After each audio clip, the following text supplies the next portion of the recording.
No vídeo de hoje, vamos ver o Landim falando do Gabriel Barbosa. Já se inscreve no canal e deixa seu like.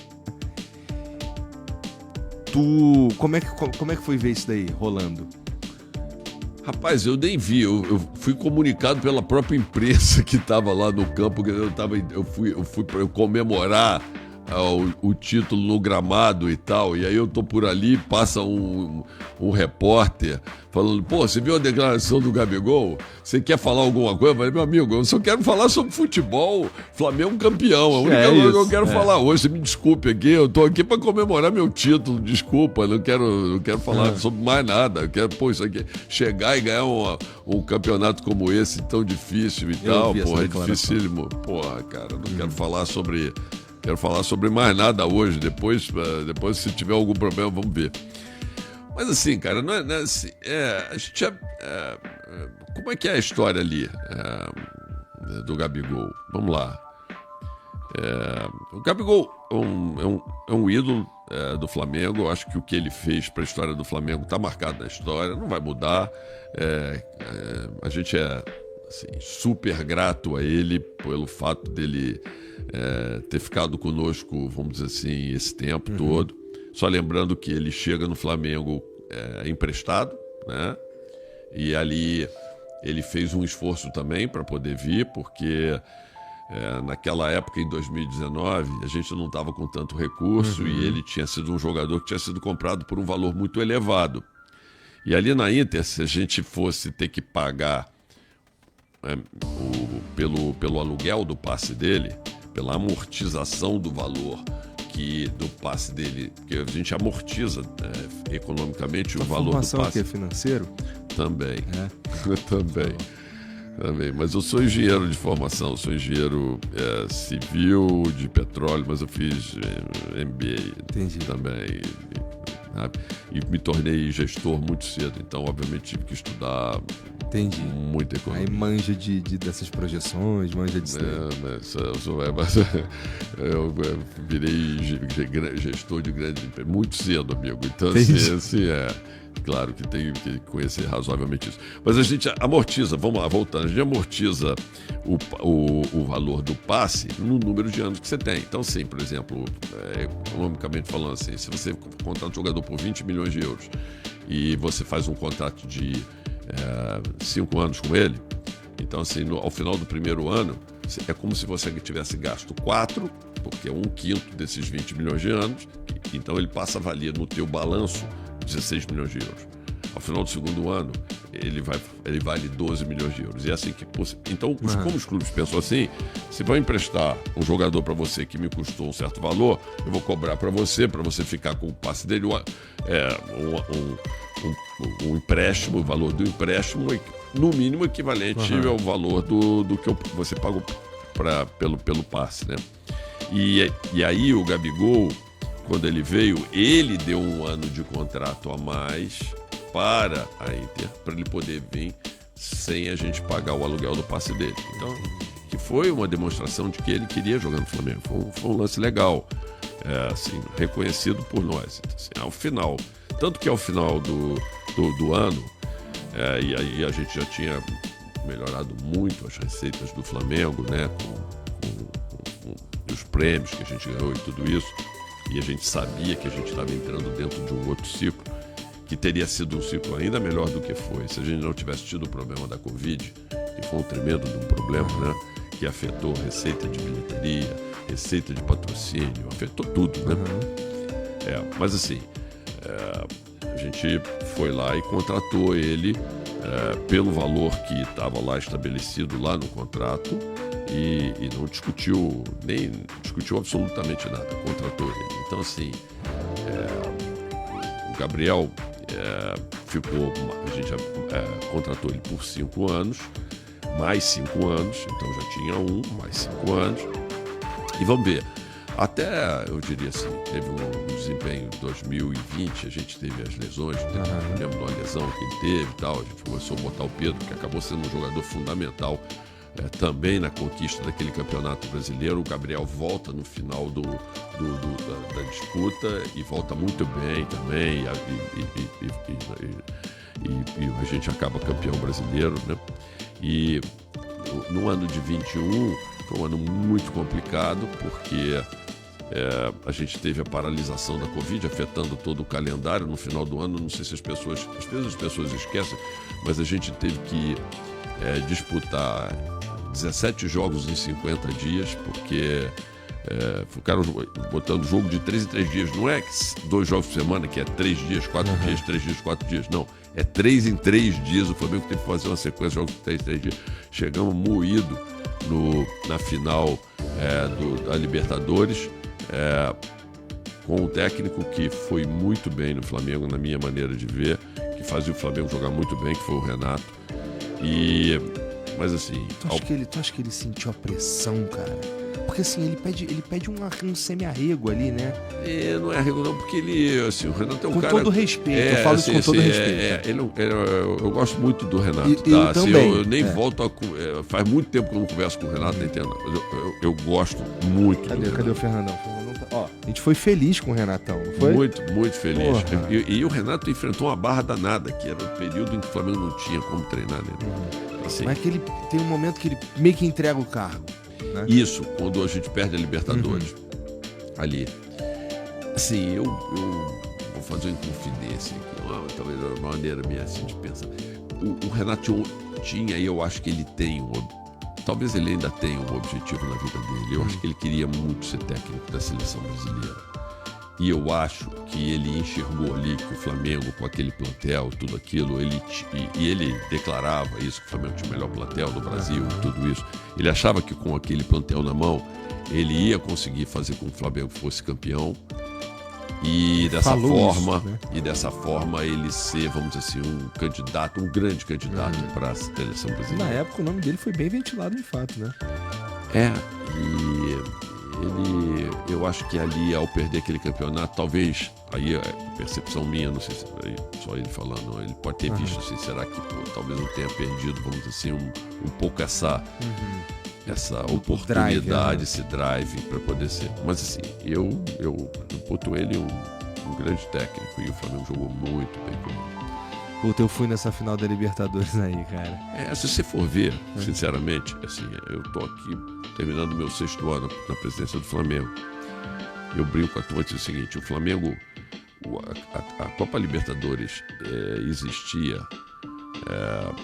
acho que há 58 anos, quando eu me tornei presidente do Flamengo. 59 anos, já tinha tido 59 edições da Libertadores. E o Flamengo tinha disputado uma final e tinha ganho. Eu fiquei aqui como presidente do Flamengo, estou aqui há 6 anos, o Flamengo disputou 3 finais. Foi a 3 finais e ganhou 2. E se você me perguntar qual a que o Flamengo jogou melhor na final, eu vou te dizer, foi essa que você foi. Foi talvez a final que, na minha maneira de ver, a gente mais merecia ganhar. Mas isso é futebol, amigo. Às vezes a bola entra, às vezes a bola não entra. Tivemos uma infelicidade numa jogada no final, quando nós estávamos melhor no jogo, e acabamos perdendo o jogo. É do futebol, na minha maneira de ver. Mas assim... Nossa, deu uma atrapalhada ali na confiança do Andreas. Depois eu encontrei ele num evento, cara, ele tava triste, cara. Tu vê que o cara tá triste, sabe? A torcida fica puta, tu entende? Eu entendo a torcida ficar puta, mas tu vê o cara e o cara, a última, quando tu vê que bate, a última coisa que o cara queria era que aquilo acontecesse. Claro, pô. Então, até porque ele o torcedor é passional demais pra pensar nisso, pô. Mas assim, e as pessoas, até é bom falar do negócio do Andrés aqui, porque as pessoas linkam muito o fato dele não ter ficado no Flamengo com o fato de ter havido aquele problema. E eu posso te garantir que não foi isso. A gente passava, no início de 2023, e tinha uma opção lá para poder fazer a contratação dele lá no contrato. Só que o Flamengo ali estava correndo um risco muito grande. A gente tinha uma ação antiga de dívida do clube, do Banco Central, com o Banco Central, que estava em execução, e ela estava sendo julgada em última instância no STJ. E veio uma decisão para começar a bloquear as receitas do Flamengo. Naquela época, ia bloquear algo como 13 a 15 milhões de reais por mês das receitas do Flamengo. Então, assim, a gente a gente tinha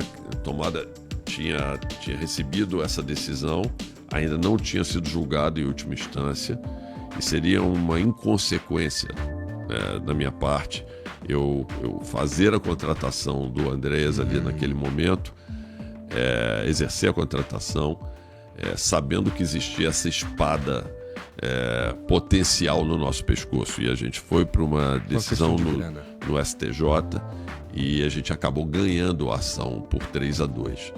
Então, com isso, a gente deixou de perder mais de 200 milhões de reais. E foi essa a principal razão pela qual a gente acabou não contratando ele. Estou deixando isso bem claro aqui, independente de pressão e tudo, porque a gente gostava muito dele e continua gostando dele, e a gente tem acompanhado, ele tem feito uma carreira brilhante. É verdade, é verdade. Mas aí, bom, só pra gente fechar o papo Gabigol, Tá. Lá embaixo tu me falou, pô, tem uma proposta com ele e eu considero que é isso, e agora a escolha é dele.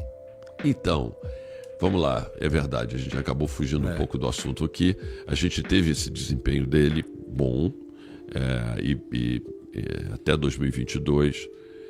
E, cara, assim, falando sinceramente, eu acho que você como rubro-negro vai concordar que em 2023 o desempenho do Gabriel foi bem inferior ao que ele vinha desempenhando até 2022, quer dizer, nos 4 primeiros anos dele. O Gabigol tem que ter um combinado que ele joga as final de Libertadores. Mas ele jogava mais do que final de Libertadores. Verdade, cara, assim, é verdade. Em 2019 ele fez 43 gols pelo Flamengo. Mas é que tem, entendeu? mas é que na Cara, final de Libertadores o maluco tira da cartola. Não, assim, ele não virou ídolo do Flamengo porque ele jogou só a final da Libertadores. Verdade, Ele se tornou ídolo porque ele é um grande jogador, estava tendo um excelente desempenho. Mas a verdade é que o desempenho dele, eu não vou entrar aqui no mérito das questões, mas aqui a gente está aqui para analisar resultado, e eu, na posição que eu estou como administrador, cara, eu tenho que tomar as decisões que nem sempre são as decisões apaixonadas, tá certo? Ainda levadas bem, né? pela emoção, são levadas pela racionalidade, né? E por aquilo que precisa ser feito. Então, assim, teve uma queda de desempenho no ano de 2023 e eu entendo também que teve uma queda de desempenho no ano de 2024. E não é dizer que a gente não... o Gabigol fez uma proposta de contrato aí de mais 4 anos para o Flamengo, com um crescimento muito grande do que seria a remuneração dele anual para ele, né? Muito significativa. Eu diria para você, é quase o dobro do salário que ele ganha. Entendi. Porque aí, no caso, envolve também o lado do passe dele, porque ele passa a ter o passe livre ao final do período. O ponto a prova que a gente acredita na capacidade de recuperação do Gabigol é que nós fizemos uma proposta para ele no valor que ele pediu, mas por um ano. Eu quero... E aí o que eu digo é o seguinte, desculpe, mas não é o Flamengo que não acredita, porque eu não sei se é o Flamengo ou se é ele mesmo que não acredita nele, porque se ele quer ficar no Flamengo e ele acredita na capacidade dele, no futebol dele, por que ele não aceita esse 1 ano e depois ele continua... Se eu estou dando esse ano para ele depois de 2 anos em que ele não teve um desempenho tão bom, por que eu não daria, se ele tiver um ano excepcional, um ano muito bom no ano que vem, mais 1 ano ou mais 3 anos como ele gostaria?